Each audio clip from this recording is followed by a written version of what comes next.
You're about to hear a message from the series Sent Ones by Phil Brainerd. In today's session, we'll learn about some men who were not birds of a feather. We hope you enjoy it.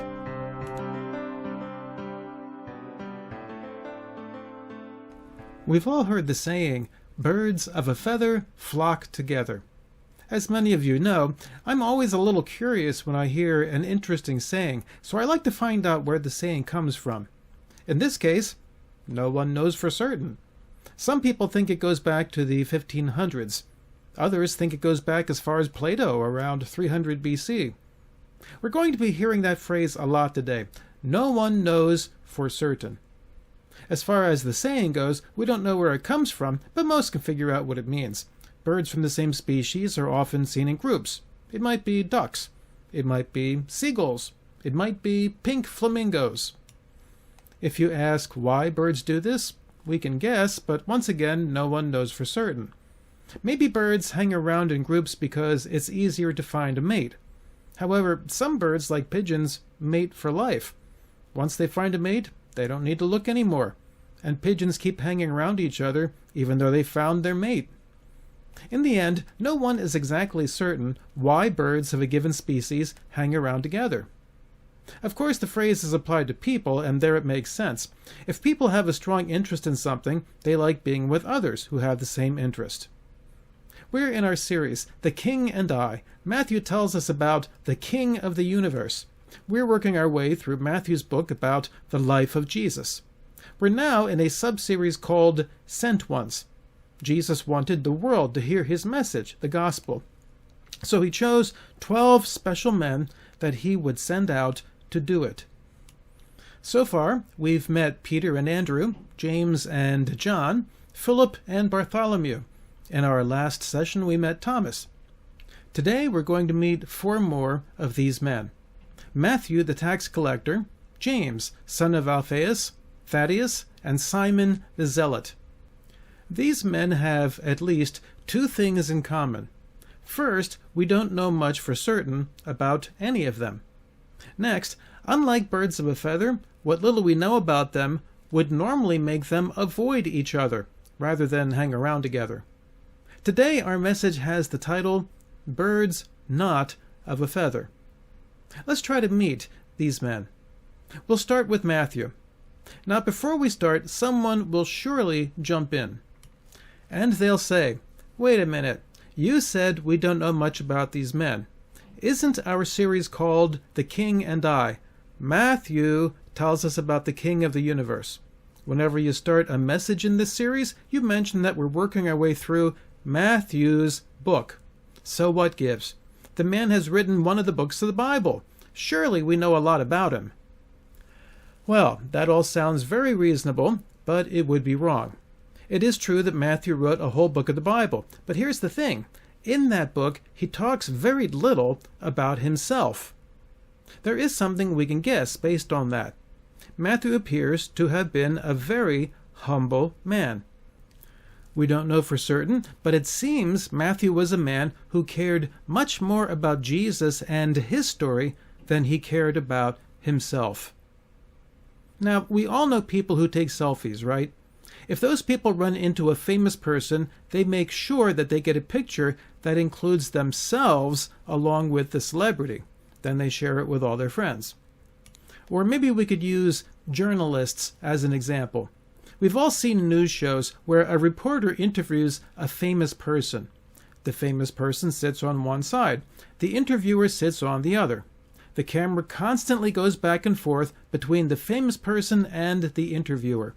When you watch these things, you're left with the distinct impression that the interviewer thinks of themselves as very important. Not so with Matthew. Matthew is content to stay in the background most of the time. He wants to make sure that Jesus and his story stands out. So, question. What made Matthew so humble? Again, we don't know for certain, but let's see if we can get an idea. We spent a whole message on Matthew earlier, so we don't have to hit everything again. You can review that by reading Matthew and chapter 9. Let's just hit the highlights. Jesus called Matthew to follow him. Matthew immediately followed Jesus, even though it meant leaving a lucrative job. Matthew didn't have to think, didn't have to consider. When Jesus called, he immediately followed.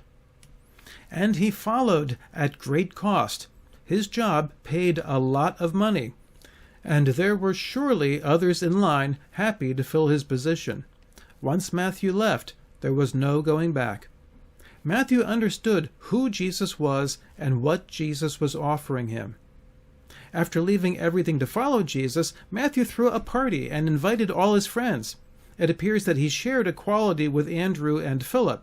When Andrew was called, he immediately found his brother Peter and invited him. When Philip was called, he immediately went and found his good friend Bartholomew. These men all understood who Jesus was, and they understood what a rare privilege it was to have Jesus walking in their midst. What else could they do but invite people who they cared about? It was the same for Matthew. He was an inviter, much like Andrew and Philip. He wasn't content to just meet Jesus and run. He invited his friends so they could meet Jesus too. Finally, Matthew was a tax collector. We learned a lot about that crowd in our study of Matthew's book. Tax collectors were despised. When the Romans conquered a nation, they would hire local people to collect taxes. So in ancient Israel, the people who did this were considered to be the lowest of the low. They were considered even lower than the Romans who occupied their country, because they helped the Romans to hurt the Jewish people. And they did so because they were paid well to do it. One of the most respected books of ancient Israel is called the Talmud. Here is what it says about this group. It is righteous to lie and to deceive a tax collector. Tax collectors were so low that they were not allowed to enter the temple or even a synagogue. So here's an interesting thought. Writing history is a wonderful privilege. People remember what happened in any given time and any given place based on what people wrote about it. So sometimes it's tempting for someone who writes a history book to include facts about themselves that make them look good. They include their accomplishments. They leave out their failures. If Matthew is the one writing a history of the life of Jesus, don't you think it would be tempting to do just that? Include things that he did well and leave out things that weren't so complimentary. If nothing else, when Matthew recorded his name, wouldn't it be tempting to leave out the part about being a traitor to his nation? But Matthew does just the opposite. He highlighted his failures. We don't know much about Matthew for certain. Here's all we know based on what he's told us. He was a terrible, terrible person. He was selfish. He was a traitor. But Jesus forgave him and called him to his side to be one of his closest followers, one of his sent ones. That made Matthew want to follow Jesus at any cost, and that made him invite all his friends. That's humility. Matthew is saying, I want to be small. I want Jesus and his love to be big. This is a man who understood grace. He understood what it means to be forgiven a great deal. When you're forgiven a great deal, it creates humility, and it creates a great deal of love. We don't know much about Matthew with certainty. He could have spent time in his history book talking about his accomplishments. Instead, he talked about Jesus and his accomplishments. The only thing Matthew wanted people to know about him was the fact that he was a terrible person who was forgiven by Jesus. So even though we don't know a lot about Matthew, he relates to many of us. He's everyone who failed. He's everyone who chose to hurt others rather than help. He's everyone who chose sin over righteousness.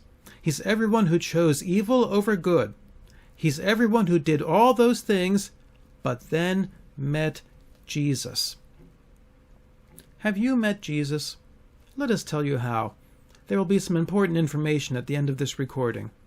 Jesus can forgive any sin, no matter how large. Now, maybe you've met Jesus, but somehow you've developed the bad habit of talking about yourself instead of him. You know what? Jesus can forgive that too. So we've learned some things about Matthew. Let's move on now to James, son of Alphaeus. What do we know about him? First, if you look at the list of apostles or sent ones, there are two men named James.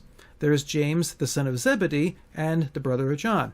And there is James, the son of Alphaeus. James was a common name in the days of Jesus, just as it is today. It comes from the root name Jacob, one of the two sons of Isaac, who was the son of Abraham. Just like today, if someone has a common name, you can attach it to their family name. If you know more than one person whose first name is James, you can introduce them as James Smith or James Jones, or whatever. In those days, you could also attach a person's name to their home location. Jesus was a common name. It comes from Joshua, a name that associates the word salvation with the name of God. So sometimes Jesus is called Jesus of Nazareth or Jesus, son of Joseph. The other James that we met earlier, James, son of Zebedee, was one of the core team of the sent ones. So for now, we know one thing about James, son of Alphaeus, with certainty. He's not the other one. Now, there is another James that we run into in the Bible. Jesus had a brother whose name was James. He wrote the short book towards the end of the Bible, the one between Hebrews and 1 Peter. There is some discussion about that James. Everyone who follows the Bible agrees that Mary, the mother of Jesus, was a virgin when Jesus was conceived. So how did Jesus have a brother? Protestants say that after Jesus was born, Mary and Joseph went on to have other children. One of those children was named James. If that is the case, then James would be more accurately called a half-brother of Jesus. He had the same mother but a different father. In Catholic tradition, Mary had to stay a virgin her whole life. People in that tradition say that Joseph might have been married previously and was a widower, so he may have had children from the previous marriage. In that case, the James who wrote the book of the Bible would be more accurately referred to as a step-brother of Jesus. The Protestant tradition makes more sense to me, but that's a message for another day. In any case, we now know one more thing with certainty about James, the son of Alphaeus. He's not James, the half-brother of Jesus. So, here's what we know with certainty about this man based on what's written in the Bible. He's not James, son of Zebedee, and he's not James, the half-brother of Jesus. That's it. We think we know some things about this man based on traditions of the early church. James, the son of Alphaeus, is thought to have traveled to Persia, or modern-day Iran. Sadly, he ran into the same kind of persecution other apostles encountered, and he was eventually executed by crucifixion. So, what's the point of learning about this man? I think there's a big point. James, the son of Alphaeus, is all the people in the history of the Christian church who served God faithfully but were not rewarded with fame on this earth. And there are lots of those people. For example, the most famous missionary to China was Hudson Taylor. But there were lots of missionaries to China. We support some of them in our church today. But they're not famous like Hudson Taylor was. Very few people know their names. But do you know who does know their names? Jesus does. He is well aware of their service and their sacrifice. In fact, there are lots of people who are very faithful, but they're not famous. There are parents who sit up late at night with a crying child. There are people who help out in church, but they're something other than the pastor. The pastor stands in front of the church every week, and everyone in the church knows his name. But there are lots of folks who help out who are never seen. Those people may be forgotten by history, but they are remembered by Jesus. James, the son of Alphaeus, is the friend to all those people. Let's move on. Let's learn now about Thaddeus. Thaddeus. What do we know about him? Well, we don't know a whole lot with certainty about that man either. This is what we know. We know that his name comes from a Hebrew word that today could be translated as baby of the family. It might have been a nickname. He also had the name Judas, another common name. We'll learn about that in just a minute. It might be that he went by his nickname so people could tell him apart from Judas Iscariot. Several of the apostles have unusual nicknames, at least unusual by Western standards. The name Thomas comes from a word that means twin. Peter was originally named Simon. Jesus gave him the name Cephas, which means rock. In those days, Greek was the most common international language, so Cephas became Petros, the Greek word for rock. The name Philip is based on some Greek words that mean lover of horses. So think about this. If you were to run into the apostles back in those days and someone introduced you, you would be told the following. Hey, first I want you to meet Rocky. Next to him is the twinster. The guy in the corner is Horsey. Sitting next to him is James, not the other James. Oh yeah, and right here is baby-faced Judas. As you can see, these were not men who were big on official-sounding titles. So the first thing we know about Thaddeus is that he had an unusual nickname. Let's read about the next thing we know over in John's Gospel. There, Jesus was teaching something to his followers. Let's read in John chapter 14, starting in verse 21. Jesus said, "Whoever has my commands and keeps them is the one who loves me. The one who loves me will be loved by my Father, and I too will love them and show myself to them." Then Judas, not Judas Iscariot, said, "But Lord, why do you intend to show yourself to us and not to the world?" So here we have an apostle named Judas, but not Judas Iscariot. Let's call him by the other name Thaddeus, just to keep things straight. Jesus has been sharing a lot with his apostles. Thaddeus wonders if this is fair. He asks, hey, we appreciate that you're telling us all these things, but what about the rest of the world? Here's how Jesus replies in verse 23. Jesus replied, "Anyone who loves me will obey my teaching. My Father will love them, and we will come to them and make our home with them." In essence, Jesus says that his message is meant for everyone who is willing to listen and obey. The tone of the answer that Jesus gave is important. There were lots of times when people asked Jesus a question, and Jesus had to rebuke them. Here, Jesus gives a straightforward answer. So we can assume that he thought Thaddeus was asking a good question. So again, we have a man whom we don't know much about. Thaddeus represents all the people in the history of the church that quietly and faithfully follow Jesus. They try to understand what he says. If they don't understand, they ask. Oftentimes, when you ask a question with a good heart, you get a good answer. Thaddeus is all the people who don't make any trouble. He's Judas who isn't Judas Iscariot. And again, he represents all the people in history who faithfully follow, but who are not rewarded with a big place in the history books. Thaddeus will be rewarded someday in heaven by a God who sees all that he has done. Finally, let's look at Simon the Zealot. Once again, we have a common name, Simon. Simon can be pronounced in the Hebrew Shimon or the English form Simeon. Simeon was the name of one of the 12 sons of the patriarch Jacob. Any of his children were said to be from the tribe of Simeon. And once again, because it's a common name, there are two apostles who share it, Simon, also known as Peter, and Simon the Zealot. In this case, to make his name stand out, this Simon is associated with a group.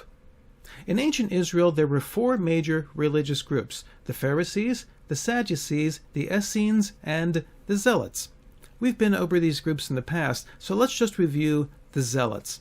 The Zealots believed that they should be very proud of their heritage. That meant their faith and their culture. The people of Israel had been invaded on several occasions and occupied by foreign armies. Each time, there were those who might start blending in with the invaders. They might even help the invaders. Those people started losing their faith and their heritage. Others resisted. They attempted to hold on to their faith and their heritage. The people who blended in or who helped the invaders were called collaborators. The Zealots were an official group who believed strongly in resistance. They believed so strongly that they sometimes felt led to attack people whom they viewed as collaborators. Those attacks might get physical. In some cases, Zealots would assassinate leaders who helped the Romans. There was an ancient historian named Josephus who referred to the Zealots as the dagger men because of their frequent assassinations. Simon was a member of this group. That's all we know about him. That's it. Simon is why we're calling today's message Birds Not of a Feather. To many revolutionaries, there are those who help the revolution, and there are those who do not. Anyone who does not help throw off the oppressor is collaborating in some way. So Simon would normally not want anything to do with the other apostles, and they wouldn't want anything to do with him. You understand this more when you look at some of the others in the group. We started today with Matthew. Tax collectors openly collaborated with the Romans. Matthew would have been a prime target for an assassination. Even Jews who weren't zealots wouldn't want anything to do with Matthew or any group that would accept him. We learned earlier that both Philip and Andrew had Greek names. They were holdovers from the days that some Jews collaborated with the Greeks. Those kind of people would be next in line. If you had a Greek name and you wanted to show your zeal for your nation, you would change your name. Not so with these men. They had Greek names and they hung on to them. There were other differences among the apostles. For example, some of the apostles were fishermen. Others weren't. It's not that there was tension between fishermen and other groups. It's just that they had nothing in common. So we have a collection of men who would normally not be hanging around with each other. What changed? One by one, each of them met someone who was bigger than they were alone. They met a man who had the answers. They met someone who caused them to leave behind the things that divided them. They met someone who drew them together. That man was Jesus. Jesus was able to take a man who specialized in political assassinations and make him friends with a man who would previously have been a target. Jesus was able to take fishermen and make them friends of people who may have never seen a net or a boat close up. And Jesus was able to do this with thousands of people. Almost everywhere he went, Jesus was followed by crowds. What was it that made Jesus able to do this? He was the Messiah, the one sent from God. He was the one who could return his people to their God. Today, all over the world, we have a collection of people called the Church of Jesus Christ. They come from all kinds of backgrounds, political backgrounds, cultural backgrounds, economic backgrounds. But they're all drawn together by their Savior, Jesus Christ. Let's pull this all together. Today, we've met 4 men who, before meeting Jesus, had little in common. After they met Jesus, they had a great deal in common. They met the Messiah. They were the ones that the Messiah would use to spread his message, the gospel. They represent everyone who follows Jesus without a reward of fame or riches. In fact, what little notoriety or income they had, they sacrificed for him. They represent people from all kinds of backgrounds, but they come together around Jesus Christ. Friends, Jesus calls us. He calls us to be saved from our sins. Let us tell you how. After that, he calls us to follow him. He does not offer an earthly reward. He offers a reward in heaven. He offers that reward to all who believe in him. Would you commit to follow him today? Would you join in the great army of people who may have little in common other than a zeal to find and serve God? If you join, that's exactly what you'll find. Those people don't brag about who they are or what they've done. They boast about who God is and what he's done for them. May God bless us as we learn to follow him. May God make us like his sent ones.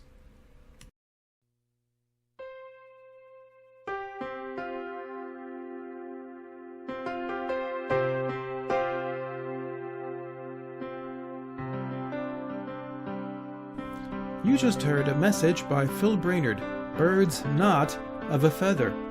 If you want to hear more, come visit us. We're at Trinity Church of Teaneck, New Jersey. Our website is trinityteaneck.org, or visit my site, philbrainerd.com. May the Lord richly bless you.